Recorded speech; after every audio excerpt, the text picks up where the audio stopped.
चापे कबो छोड़े कबो चापे कबो छोड़े कबो चापे कबो छोड़े कबो चापे कबो छोड़े हाय लो जन खाली जरता रे अच्छा गरम हमरो के करता रे ता हो जो अरे करे जा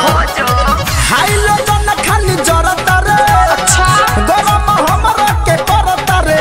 अरे ले तार सास नहीं होता बरदास ले तार सास नहीं होता बरदास मरता वे करे त पोरे पोरे अरे हच्छी छोरे गजबे बात तोर मशीन हर बुचिया गजबे बात तोर मशीन कि कबो चापे कबो छोड़े गजबे बात तोर मशीन कि कबो चापे कबो छोड़े आओ ना सब ना कबो चापे कबो छोड़े sound recording studio live video कबो चापे कबो छोड़े कबो चापे कबो छोड़े लहक बात त लहे दे माथा मोहब्बत के मोहे दे जले हमारा मन नाही भरे ई मत कहिए कि रहे दे अच्छा ए बुची लहक बात त लहे दे माथा मोहब्बत के मोहे दे जले हमारा मन नाही भरे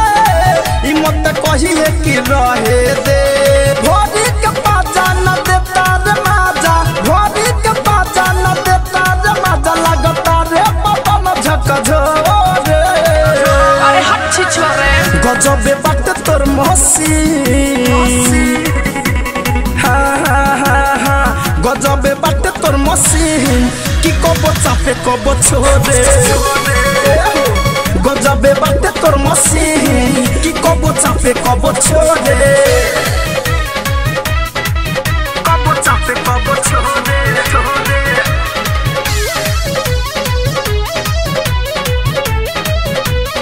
कबो चापे कबो छोड़े कबो चापे कबो छोड़े लासा लब के टूटे दे छूटे पसीना ता छूटे दे कटी हेते ना कनेक्शन गोरी पूरा या नाम देते लूटे दे हम सपना रे लासा लब के टूटे दे छूटे पसीना ता छूटे दे कटी हेते कनेक्शन गोरी पूरा या नाम देते लूटे दे कहे धनंद परदेसी रंजय कहे धनंद विवेक सावन रंजय हम आइल पानी माला भमोरे गजबे बात तोर मशीन हर बुचिया गजबे बात तोर मशीन कबो चापे कबो छोड़े गजबे बात तोर मशीन कबो चापे कबो छोड़े हाय लो जन खाली जरता रे अच्छा गरम हमरा के करता रे अरे ले तार सास नहीं होता बरदास ले तार सास नहीं होता बरदास मरता वे करे त पोरे पोरे अरे हच्छी छोरे गजबे बात तोर मशीन हर बुचिया गजबे बात तोर मशीन कि कबो चापे कबो छोड़े गजबे बात तोर मशीन कि कबो चापे कबो छोड़े अरे सपना रे बुची RCM म्यूजिक न्यू ऐप अभी डाउनलोड कीजिए हमारे गूगल प्ले स्टोर से और पाए भोजपुरी लोकगीतों का एक से बढ़कर एक ऑडियो वीडियो सॉन्ग बिल्कुल मुफ्त।